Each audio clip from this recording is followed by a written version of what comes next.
Hello everyone, this is Priyankan. Welcome back to pre explore. So आज class 10th की last class रहने वाली है, यानी कि चैप्टर 7 डिस्कस कर लेंगे और इसके बाद आपका क्लास 10th का ज्योग्राफी कंप्लीट हो जाएगा ना।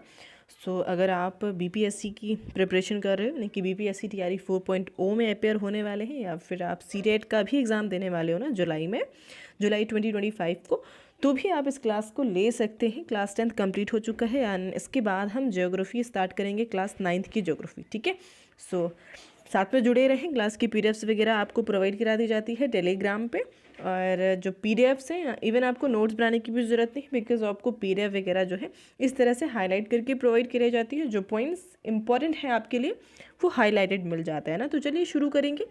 चैप्टर है हमारा राष्ट्रीय अर्थव्यवस्था की जीवन रेखाएं। ठीक है, तो कौन सी चीज़ें हैं जो हमारे राष्ट्रीय अर्थव्यवस्था के लिए बहुत ही इंपॉर्टेंट है। जैसे कि हम ट्रांसपोर्ट सिस्टम की बात करते हैं ना, तो ट्रांसपोर्ट सिस्टम जिस कंट्री का जितना स्ट्रांग होगा, अदर चीज़ें भी उतनी ही बेहतर होने वाली है ना। तो चलिए यही इस चैप्टर में गिवन है और चीज़ों को समझते हैं। वस्तुओं तथा सेवाओं को लाना ले जाना पृथ्वी के 3 महत्वपूर्ण क्षेत्रों पर किया जाता है, जैसे कि स्थल है, जल है और वायु है। ठीक है, तो इस तरह से जो भी चीज़ें हमें लानी ले जानी है, एक देश से दूसरे देश में हो या फिर अपनी ही कंट्री में चीज़ों को एक साइड से दूसरी तरफ भेजना हो ना, नॉर्थ साउथ ईस्ट वेस्ट, तो भाई किस तरह से ले जाएंगे, चलिए समझते हैं। स्थल को भी समझना है, जल को भी और वायु को भी समझना है यहाँ पे हमें।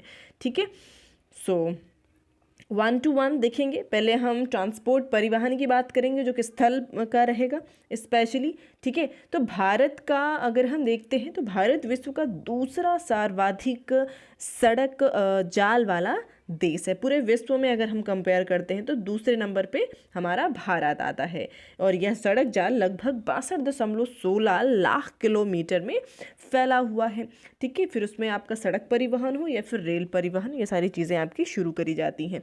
अब पहली चीज़ क्या है यहाँ पे जो हमें जानने की ज़रूरत है कि अगर हम सड़कों की बात करते हैं, लाइक भारत में सड़कों की सक्षमता के आधार पर इन्हें 6 वर्गों में विभाजित किया गया है। ठीक है, 6 वर्गों में कौन कौन से ये वर्ग हैं। पहला हो जाता है स्वर्णिम चतुर्भुज महाराजमार्ग। ठीक है, गोल्डन जो क्वाड्रिलेटरल सुपर हाईवे बनाया गया था, काफ़ी इंपॉर्टेंट है और यहाँ से क्वेश्चन बनने की उम्मीदें ज़्यादा रहती हैं। अब भारत सरकार ने दिल्ली, कोलकाता, चेन्नई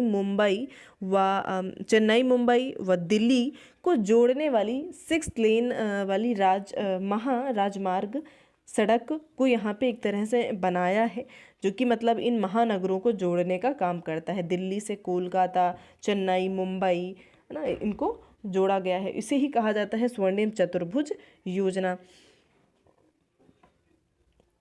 और इसके बाद क्या कहते हैं कि भाई अगर हम सड़कों की बात करते हैं ना, तो जो NHAI है, यानी कि भारत के राष्ट्रीय राजमार्ग प्राधिकरण NHAI के अधिकार क्षेत्र के अंतर्गत ही ये सारे जो चीज़ें हैं आपकी ना, जितनी भी सड़कें वगैरह आती हैं सब इनके अंतर्गत आती हैं और उसका देखरेख इनके द्वारा ही किया जाता है। अब राज्य यानी कि स्टेट हाईवेज़ की बात करेंगे, राज्य राजमार्गी।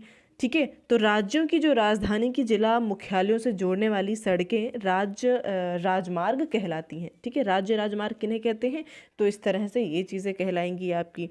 अब इनकी बात करेंगे तो भाई जिला मार्ग की बात करते हैं, तो ये क्या है, तो ये सड़कें जिले के विभिन्न प्रशासनिक केंद्रों को जिला मुख्यालय से जोड़ती हैं, तो उन्हें जिला मार्ग कह दिया जाता है। अन्य सड़कों की बात करेंगे तो अन्य सड़कों में बाकी चीज़ें आ जाती हैं जो गाँवों, शहरों और इन सबको जोड़ने का काम करती हैं, वो सब अन्य में आ जाएंगी। इसके अलावा ये आप यहाँ पे देख सकते हो ना, राष्ट्रीय राजमार्ग जितने भी आपके हाईवेज़ हैं यहाँ पे आप देख सकते हैं। सीमांत सड़कें कौन सी होती हैं, तो भाई भारत सरकार प्राधिकरण के अधीन सीमा सड़क संगठन जो देश के सीमांत क्षेत्रों यानी कि जो बॉर्डर लाइंस होते हैं ना, बॉर्डर की जो सड़कें होती हैं उनका देख रेख करने का काम कौन करते हैं, तो इन्हीं के द्वारा ही किया जाता है। यानी कि जो सीमांत सड़कें होती हैं और इनकी देख रेख कौन करता है, तो इसके अधीन जो एक संगठन है, ऑर्गेनाइजेशन है, उसके द्वारा किया जाता है। यह संगठन 1960 में बनाया गया था, जिसका कार्य है कि उत्तर तथा उत्तरी पूर्वी क्षेत्रों में सामरिक महत्व की सड़कों का विकास करना ना। ये आप बॉर्डर लाइन देख पा रहे हो, जैसे कि अरुणाचल प्रदेश का दिखाया गया है ना, तो यहाँ की सड़कों का देख रेख इन्हीं के अंतर्गत किया जाता है। भारत सरकार ही इनका देख रेख एक तरीके से करता है। और ये इंपॉर्टेंट फैक्ट आपके एग्जाम में आया भी था इवन, कि विश्व की सबसे लंबी राजमार्ग सुरंग अटल टनल है, जो कि 9.02 किलोमीटर सीमा सड़क संगठन द्वारा बनाई गई है। ठीक है, किसके द्वारा बनाई गई? तो सीमा सड़क संगठन जो ऊपर जो देख रेख करती है, इसी को इन्होंने ही डेवलप किया है। आपका सबसे लंबा राजमार्ग सुरंग है जिसे हम अटल टनल कहते हैं, और इसकी जो अगर हम टोटल लेंथ की बात करते हैं तो 9.02 किलोमीटर है। ठीक है, यह सुरंग पूरे साल मनाली को लाहौर स्पीति घाटी से जोड़ने का काम करती है। किससे किसको जोड़ती है? तो मनाली को लाहौर स्पीति घाटी से जोड़ने का काम करती है। ठीक है, तो ये काफ़ी इंपॉर्टेंट फैक्ट है और ये एग्ज़ाम में पूछा भी गया था आपका जो ये बीपीएससी का एग्ज़ाम हुआ था। ठीक है, नेक्स्ट देखते हैं। तो नेक्स्ट क्या हो जाएगा? रेल परिवहन आ जाता है। और रेल परिवहन से रिलेटेड फैक्ट क्या चीज़ें पूछी जाती हैं एग्जाम में? तो सबसे पहली बार जो रेल है, भारतीय रेल परिवहन देश का सर्वाधिक बड़ा सार्वजनिक क्षेत्र का प्राधिकरण है। देश की पहली रेलगाड़ी 1853 में मुंबई और ठाणे के मध्य चलाई गई, जो कि 34 किलोमीटर की दूरी तय करती है। ठीक है, कहाँ से कहाँ चलाई गई थी? तो मुंबई से ठाणे 1853 में चलाई गई थी, जो कि 34 किलोमीटर की दूरी जो है वो तय करने का काम करती है। भारतीय रेल परिवहन को 17 रेल प्रखंडों में, यानी कि 17 रेल प्रभागों में बांटा गया है। ठीक है, और ये कौन कौन से हैं ये चीज़ें खैर मेंशन तो नहीं है, बट आपको ये पता होना चाहिए कि 17 भागों में उनको डिवाइड किया गया है। नेक्स्ट हो जाएगा आपका यहाँ पे कि भाई पाइपलाइंस के थ्रू कौन सी चीज़ें करी जाती हैं। भाई हमने सड़क परिवहन देख लिया, रेल परिवहन देख लिया, अब पाइपलाइन क्या है? तो भाई भारत के परिवहन मानचित्र पर पाइपलाइन का भी एक नया परिवहन साधन है। अब इनसे क्या चीज़ें ली जाई जाती हैं? तो भाई पहले पाइपलाइन का उपयोग शहरों उद्योगों में पानी पहुँचाने के लिए किया जाता था। आज इसका प्रयोग कच्चा तेल, पेट्रोल उत्पाद आदि तेलों से प्राप्त प्राकृतिक तथा गैस क्षेत्र में उपलब्ध गैस शोधशालाओं, उर्वरक कारखानों एवं बड़े ताप विद्युत गृहों तक पहुंचाने में किया जाता है। ठोस पदार्थों को तरल अवस्था में परिवर्तित कर पाइपलाइनों के द्वारा ले जाया जाता है। सुदूर आंतरिक भागों में स्थित शोधनशालाएं जैसे कि बरौनी, इंपॉर्टेंट है ये, मथुरा, पानीपत तथा गैस पर आधारित उर्वरक कारखानों की स्थापना की जाती है ना। तो ओवरऑल कंक्लूजन क्या निकला कि जो आपकी पेट्रोलियम हो गया ना, कच्चा तेल जिसे हम ब्लैक गोल्ड भी कहते हैं, ठीक है, काला सोना कहते हैं इसको, और प्राकृतिक गैसें जो नेचुरल गैस होती है ना, सीएनजी कह लीजिए, इन सबको इन पाइपलाइंस के थ्रू जो शोधशालाएं हैं, जैसे कि बरौनी हो गया जो कि बिहार में है, मथुरा यूपी में है और पानीपत हरियाणा में है, इन 3 जगहों पे शोधशालाओं में पाइपलाइंस के थ्रू पहुँचाया जाता है। और इसके बाद अगर हम देखते हैं ना, तो ये 3 प्रमुख जाल जो कि पाइपलाइंस परिवहन के बिछाए गए हैं, एक आपका ये दिख जाएगा, दूसरा गुजरात में सलाया और इधर गुवाहाटी, बरौनी, इलाहाबाद से होते हुए ना, तीसरा आप देखोगे तो ये हो जाएगा जो कि इस मैप के थ्रू भी आपको रेल मार्ग खैर दिखाया गया है ना, इतना कुछ इसमें खास है नहीं है।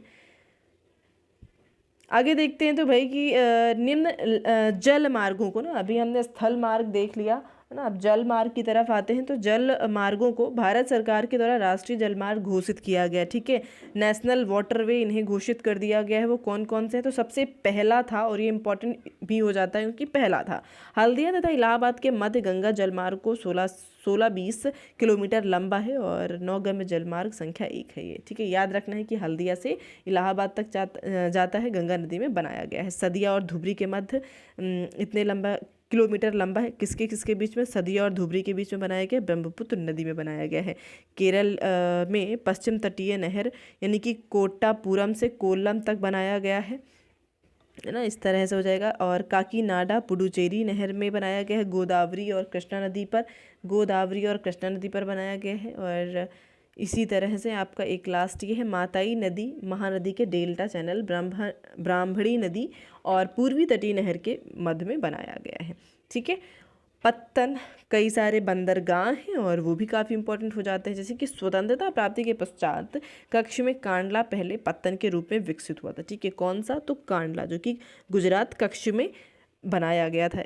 ऐसा देश विभाजन से जब देश का विभाजन हुआ है ना, तो कराची पत्तन जो कि पाकिस्तान में के हिस्से में आता था और उधर चला गया हुआ, और उसकी कमी को पूरा करने के लिए मुंबई पत्तन से होने वाले व्यापारिक दबाव को कम करने के लिए एक तरह से इसको बनाया गया था। ठीक है, कांडला जिसे दीन दयाल पत्तन के नाम से भी जाना जाता है, यह एक ज्वारीय पत्तन है। ठीक है, यानी कि मुंबई के भार को कम करने के लिए बनाया गया था ये, और कांडला को दीन दयाल पत्तन के नाम से भी जाना जाता है।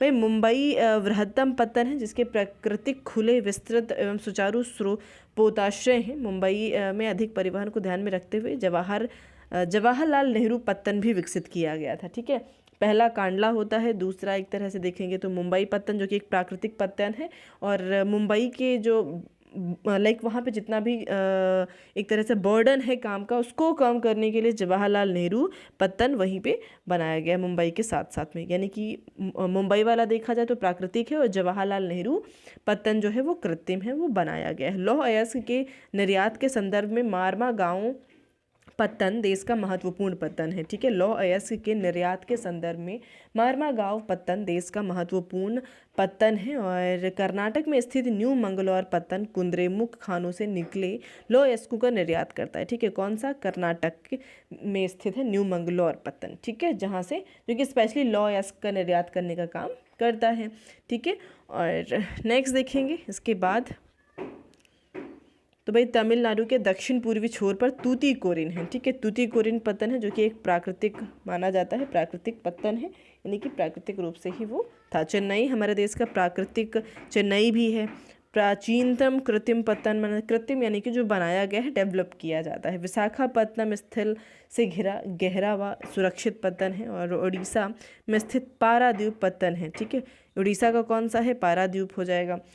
और कोलकाता एक अंतःस्थलीय नदीय पत्तन है। यह पत्तन गंगा ब्रह्मपुत्र बेसिन के वृहत व समृद्ध पृष्ठभूमि को सेवाएं प्रदान करता है, और कोलकाता पत्तन पर बढ़ते व्यापार को करने के लिए हल्दिया सहायक पत्तन के रूप में विकसित किया गया है।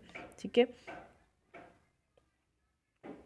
तो इस तरह से ये कई सारे बंदरगाह थे जो कि इम्पोर्टेंट हैं, और ये आपके एग्ज़ाम में पूछे जा भी चुके हैं और आगे पूछे भी जाएंगे ना, तो इनको आप चाहें तो नोट कर सकते हैं ना। कंट्री लाइक किस जगह पे ना कौन सा पत्तन है उसका नाम लिख करके इस तरह से।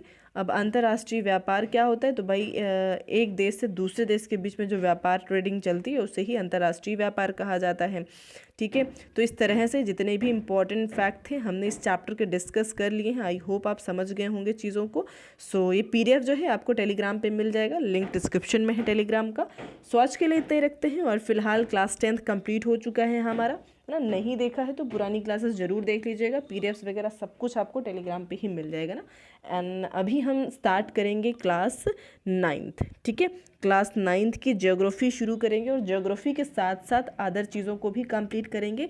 बिकॉज अभी जो आपका सीरेट का पेपर है ना, मैंने सीरेट के लिए भी बताया था कि सीरेट के लिए हम चीज़ों को कवर अप करने वाले हैं, तो इसलिए ज्योग्राफी, हिस्ट्री, पॉलिटी, हर एक चीज़ हम कवर अप करेंगे यहाँ से। तो आज के लिए इतना ही रखते हैं। Thank you so much everyone.